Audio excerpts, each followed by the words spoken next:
Hello dear students, welcome again. बेटा हम कर रहे हैं क्लास 8th की वर्कबुक का सॉल्यूशन। और बेटा जी मैंने इससे प्रीवियस 2 लेक्चर्स में पेज नंबर 1, 2, 3 का तो कंप्लीट सॉल्यूशन कराया था और पेज नंबर 4 में मैंने क्वेश्चन नंबर 1 तक का आपका सॉल्यूशन करा दिया था।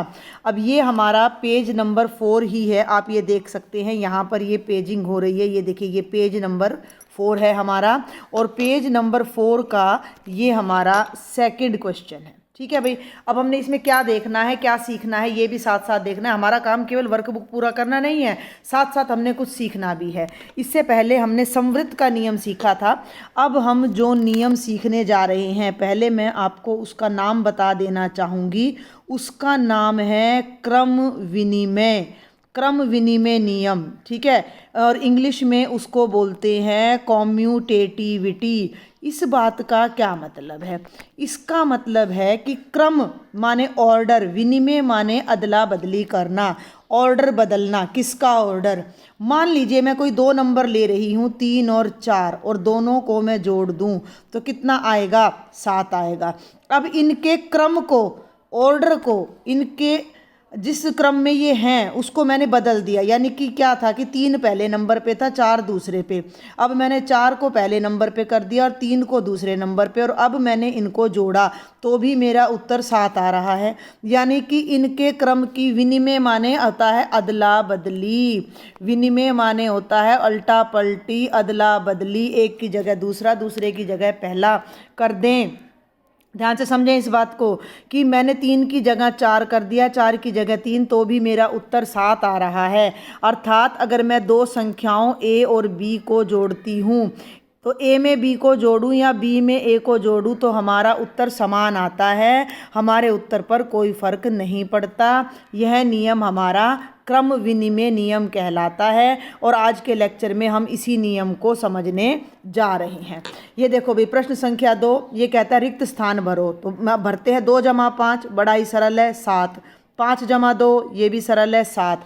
अब ये कहता है कि क्या 2 जमा 5 बराबर है 5 जमा 2 है? हाँ है। हम कहेंगे कि हाँ बिल्कुल, दोनों का उत्तर समान है। अब ये कहता है कि कुछ अन्य पूर्ण संख्याएं लो और करके देखो। पूर्ण संख्याएं मैंने आपको बताई थी 0, 1, 2, 3, 4। तो मैंने ले लिया 4 और 3 ले लिया, 4 और 3 आया 7। अब मैं यहाँ अगले स्टेप में इनका क्रम बदल रही हूँ, 3 आगे ले लिया, 4 पीछे ले लिया तो भी 7। और ले लेते हैं एक पूर्ण संख्या 5 और 9 ले लेते हैं। 5 और 9 का योग होता है 14 और एंड लगा दिया मैंने, 9 आगे 5 पीछे तो भी हमारा उत्तर आ रहा है 14। इस बात को पकड़ें, 4 जमा 3 7 है, 3 जमा 4 7 है, 5 जमा 9 14 है और 9 जमा 5 भी 14 है। यानी कि नंबरों को आगे पीछे करके जोड़ने से उनका उत्तर जो है वो समान आता है। तो हम कह सकते हैं कि जमा की जो संक्रिया है, यानी कि जमा का जो ऑपरेशन है वो क्रम विनिमय नियम का पालन करता है, यानी कॉम्यूटेटिव होता है। अर्थात मोटी भाषा में बताऊं तो अंकों को अदला बदली करने से जोड़ पर कोई फर्क नहीं पड़ेगा। तो ये आप पोज करके इस अपने फिलअप को अपनी बुक में फिल कर लेना। अगले पृष्ठ पर चलते हैं, ये है हमारी पृष्ठ संख्या 5। देखिए अब जरा ध्यान से, अब इनको ये पूर्णांकों पे कर रहा है इसी नियम को, क्रम विनिमयता के नियम को। 2 जमा घटा 5, देखो ये बहुत बच्चों को परेशानी होती है। 2 जमा घटा 5, 2 में घटा का 5 जोड़ना है। ठीक है, 2 में घटा का 5 जोड़ना है तो 2 जमा घटा हो गया घटा 5, 2 घटा 5 कर लो या 5 घटा 2 कर लो, एक ही बात है, 3 आएगा। और चिन्ह बड़ी राशि का, बड़ी राशि 5 है तो माइनस का 3 आ जाएगा। तो 2 जमा घटा 5 का उत्तर आया -3। अब हम आगे चलते हैं, यहाँ पर घटा का 5 जमा का 2 ये भी आएगा -3। ठीक है, मैं एक बार इसको इरेज करके सफाई से लिख देती हूँ। ये आया -3, ये आया -3। अब प्रश्न है कि क्या 2 जमा घटा 5 और घटा 5 जमा 2 बराबर हैं? तो यहाँ आप लिख दीजिएगा कि हाँ ये बराबर हैं। अब ये कहता है कुछ अन्य पूर्णांक लो। पूर्णांक ध्यान है, लास्ट लेक्चर में बताए हैं, 0, -1, -2, -3 अनंत तक, और 1, 2, 3 और अनंत तक। ठीक है, सारी पॉजिटिव प्राकृत संख्याएं, सारी नेगेटिव प्राकृत संख्याएं और 0 को मिला दे तो पूर्णांक बन जाता है। तो ये कहता है कि कुछ और पूर्णांक लेकर इस प्रश्न को करें। मान लो एक मैंने ले लिया -4 और ये मैंने ले लिया 8। तो भाई 8 जमा का है और 4 घटा का है। एक बात आपने ध्यान रखने की, जब विपरीत चिन्ह होते हैं बेटा, जब विपरीत चिन्ह होते हैं, एक जमा का होता है एक घटा का होता है, तो राशियां घट जाती हैं। तो आपने कुछ भी नहीं करना, आपने यहाँ 8 में से 4 घटाना है तो उत्तर 4 आ गया, और चिन्ह बड़ी राशि का लगाना है तो बड़ी राशि 8 है तो ये जमा का 4 आ गया।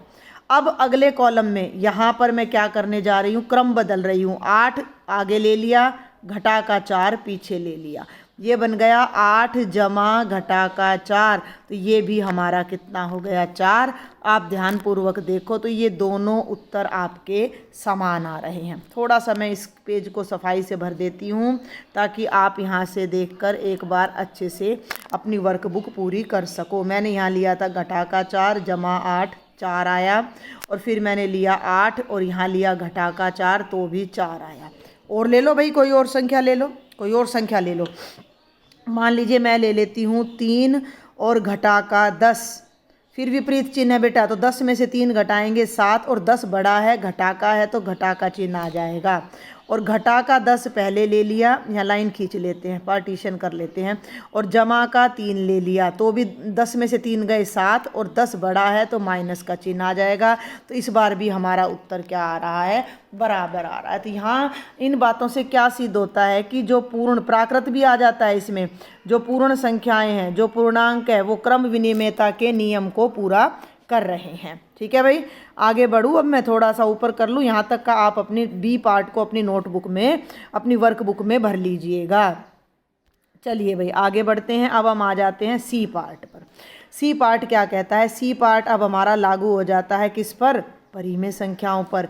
यह 2/3 जमा 3/4, मैं यहाँ अलग से हल करके दिखाती हूँ। 2/3 जमा 3/4 बराबर है 4 का लघुत्तम, 3 और 4 का लघुत्तम ले लेंगे, कितना आ जाएगा, 12 आ जाएगा। तो 3 चौक 12। भाई देखो क्या करते हैं, इस लघुत्तम को, इस 12 को 3 से भाग करते हैं, तो 3 चौके 12 और 4 दूनी 8, जमा 12 को 4 से भाग करते हैं, 4 तिये 12 और ऊपर वाले से गुणा करते हैं 9। ऊपर आ रहा है 8 और 9, तो 9 और 8 कितना आएगा, 17/12। तो ये उत्तर हमारा यहाँ आएगा 17/12। अब मैं इसको डिलीट करके यहाँ डायरेक्ट उत्तर लिख रही हूँ 17/12। और इनको अब आप स्वयं जोड़ लेना, इनका उत्तर भी 100% आएगा 17/12। अब ये पूछता है कि क्या ये दोनों जोड़ बराबर हैं। आपको बात समझ आ रही है ना मैं क्या बता रही हूँ। देखो बेटा, कोई भी डाउट हो ना कमेंट बॉक्स में लिखना, व्हाट्सएप ग्रुप है उस पर मुझसे पूछो आप सवाल कि भाई ये कोई प्रॉब्लम है तो ये कैसे सॉल्व होगी। यहाँ क्या कहता है कि 2/3 में 3/4 जोड़ो, या 3/4 में 2/3 जोड़ो, क्या उत्तर बराबर आ रहा है। तो हम कहेंगे कि हाँ, हमारा उत्तर बराबर आ रहा है। अब ये कहता है कि कुछ अन्य परिमेय संख्याएं लो, और करके देखो, अब तुम खुद करो। ठीक है, परिमेय तो जरूरी नहीं है बटे में लो, हम बिना बटे के भी परिमेय संख्याएं ले सकते हैं। मैंने लास्ट लेक्चर में आपको बताया था 5 भी परिमेय है, क्योंकि मैं उसे 5/1 लिख सकती हूँ। फिर भी हम बटे की ले लेते हैं, मैं ले लेती हूँ 1/2 जमा 3/5। ठीक है, इसको मैं अलग से हल करके दिखाती हूँ। 1/2 जमा 3/5, 2 और 5 का लघुत्तम आया 10, तो 2 पंजे 10, 5 आ गया, 5 दूनी 10 और 2 को 3 से गुणा करेंगे 6, 6 और 5 ये आ गया बेटा जी 11/10, ये आ गया 11/10। ऐसे ही 3/5 आगे ले लिया, 1/2 पीछे ले लिया, तो भी ये बन गया 11/10। तो ये हमारा पहला भाग हो गया। अब ये कहता है एक और उदाहरण लो, एक और उदाहरण ले लेते हैं। परिमेय संख्याएं में 3 जमा 5 ले लेती हूँ, 8 आ गया, और यहाँ मैं 5 जमा 3 ले लेती हूँ, तो भी ये हमारा 8 आ गया। तो इस प्रकार ये सी पार्ट भी मैंने आपको करके दिखाया। अब मैं इसको ज़रा डिलीट कर रही हूँ, आप पॉज करके अपना नोट कर लेना। अभी तक हमने क्या सीखा उसका ये सारा कंक्लूजन यहाँ पर है। ध्यान से देखेंगे कि अगर हम, देखो मैं एक बार फिर बता रही हूँ कि अगर हम किन्हीं भी दो संख्याओं को ले लेते हैं ए और बी के नाम से, तो ए जमा बी हमेशा बी जमा ए के बराबर आएगा। ठीक है, अब ये डी पार्ट क्या कहता है कि अगर हम एक संख्या को ए और दूसरी संख्या को बी नाम लिखे, जैसे ए की जगह 2 ले लिया, बी की जगह 3/4, तो क्या यह लिखना सही होगा कि ए जमा बी बराबर है बी जमा ए है? तो हाँ, यह बिल्कुल सही होगा। ठीक है, चलिए, बिल्कुल सही होगा। अब हम आ जाते हैं ई पार्ट पर। ये कहता है कि कुछ संख्याएं लेकर नीचे दी गई सारणी को भरो और जांचो। फटाफट ले लेते हैं। ए की जगह 1 ले लो, बी की जगह 2 ले लो। ए जमा बी का मतलब 1 जमा 2 कितना आ गया? 3। बी जमा ए का मतलब 2 जमा 1 कितना आ गया? 3। क्या ए जमा बी बराबर है बी जमा ए है? तो हाँ है। ठीक है, ये पहला खाना हो गया भाई हमारा। दूसरे खाने पे आ जाओ। ए की जगह -5 ले लो, बी की जगह 8 ले लो। -5 जमा 8, 8 में से 5 गए 3, यहाँ 8 आ गए, जमा घटा का 5, 8 में से 5 गया, कितना आ गया? 3। क्या ये उत्तर बराबर है? देख लो भाई, तुम खुद देख सकते हो दोनों खानों में उत्तर कितना आ रहा है? 3। ये बाई चांस ऊपर भी 3 आ गया, नीचे भी, ऐसा कोई मेरा इरादा था नहीं। अब हम तीसरे खाने पर आ जाते हैं। ये वाला खाना, ये वाला बॉक्स अब मैं लेने जा रही हूँ। यहाँ मैंने ले लिया, क्या लूँ भाई मैं, बताओ आप। मैं ले लेती हूँ 3/2 और यहाँ ले लेती हूँ 1/4। ठीक है, इसको अब मैं यहाँ जोड़ रही हूँ। 3/2 जमा 1/4, तो 4 मेरा लघुत्तम आ गया। 2 दूनी 4, 2 तिया 6 जमा 1, और मेरा उत्तर आया 7/4। जब आप इसको उल्टा करके जोड़ोगे तब भी आपका उत्तर, मैं साथ साथ भैया इरेज करना पड़ रहा है ना थोड़ा सा, तो यहाँ भी आपका उत्तर 7/4 आएगा और यहाँ भी 7/4। तो हमारा आंसर क्या आएगा? समान आएगा। अब हम चौथे ब्लॉक पर आ जाते हैं। एक सेकंड भाई, अब हम देखो 1 2 3, अब मैं चौथे ब्लॉक पर आ रही हूँ। ये ऑर्डर बदल गया, एक सेकंड रुक जाओ भाई। ये लो 5 ब्लॉक है हमारे पास, 3 मैंने भर दिए। चौथे ब्लॉक पर आ जाते हैं। मान लीजिए मैं ले लेती हूँ -100 और यहाँ ले लेती हूँ जमा का 105, तो यहाँ भी 5 आएगा और यहाँ भी 5 आएगा और ये समान हो जाएगा। और ये 1 में आप अपने आप भरेंगे, मैं आपको होमवर्क के रूप में दे रही हूँ। तो ये हमें साफ साफ पता लग गया कि संख्याओं की अदला बदली करने से जमा पर कोई फ़र्क नहीं पड़ता है। ठीक है, और इसी बात को ये बच्ची यहाँ कह रही है कि अरे वाह, क्या थी ये, इसका नाम अब दे नहीं रखा, शुरू में तो शीला और मोहन थे। अरे वाह, संख्याओं की अदला बदली किए जाने पर कोई अंतर नहीं आ रहा। ठीक है, समझ आ गया ना? अभी ए को आगे ले लो, बी को पीछे ले लो, बी को आगे ले लो, ए को पीछे ले लो, कोई फर्क नहीं पड़ रहा जोड़ते समय। इस अदला बदली को क्रम विनिमयता कहते हैं। इंग्लिश में मैं आपको बता चुकी हूँ, इसे कॉम्यूटेटिविटी भी कहा जाता है। ठीक है, अब ये कहता है कि चलो इसे घटा गुणा और भाग के लिए भी करके देखते हैं। ठीक है, तो हम इससे अगले लेक्चर में मैं आपको यही नियम, क्रम विनिमयता का नियम घटा गुणा और भाग के लिए बताऊंगी। तब तक आप इस जमा के क्रम विनिमयता नियम को अच्छे से समझें और अपनी वर्कबुक को पूरा करें। किसी भी डाउट के लिए मुझे कमेंट बॉक्स में लिखें।